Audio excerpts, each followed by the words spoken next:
Hi everyone, this is my day 13 review of the Ultimate Reset.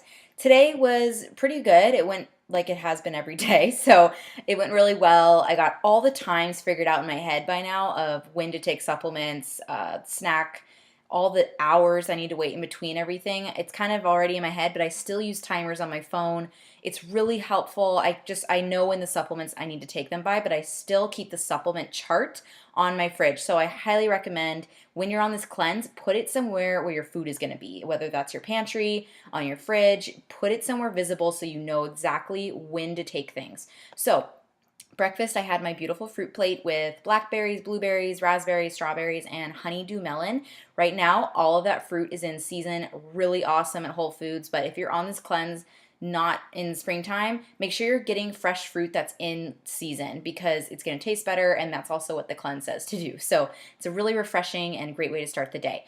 My lunch was my microgreen salad. That's basically my staples, or my fruit plate in the morning and my microgreen salad for lunch. And I had spinach in it, just a little bit, mainly field greens, broccoli, carrots, cucumber, baby heirloom tomatoes. The little yellow ones are so good, and it just really adds like another burst of flavor. I love it. And then red bell pepper as well. So I had my miso dressing on top. That's just my favorite. I just love that. You can use different kinds though. There are several different ones. And this always fills me up. I really love it.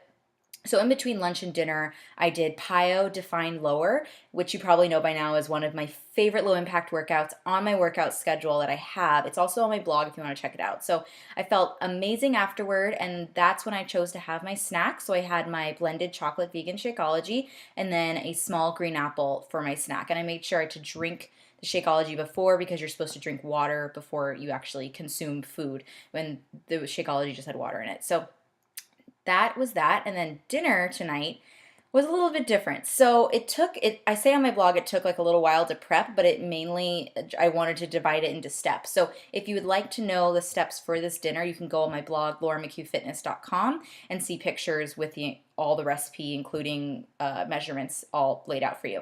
So I had acorn squash with garlic tahini filling and then a side of steamed broccoli. It sounds more complicated than it actually is.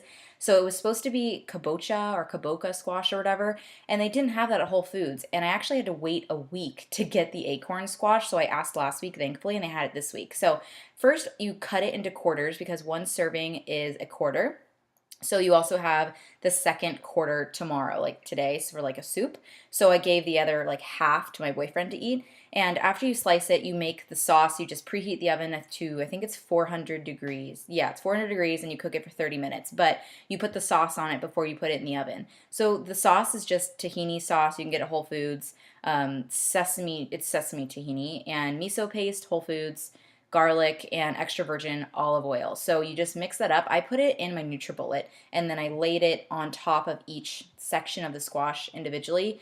And it's funny because you'll know it's ready when it sounds like birds are chirping. That sounds crazy, but it really did sound like birds were chirping for like straight 20 minutes. So that's how I knew it was ready. And you just like poke it with a fork and it was done. I just had that with my side of broccoli. And at first it was good. I tried it, but the tahini is super overwhelming. I don't know if it's because I doubled the recipe because I wanted my boyfriend to have some too, but I recommend doing a smaller serving of that. The squash was delicious though, and I mixed it with the broccoli too. So that was still good. It's still like a good recipe to try. Maybe the kabocha squash will taste different, but you could use acorn as a substitute. And I know Whole Foods has that more often than the other one.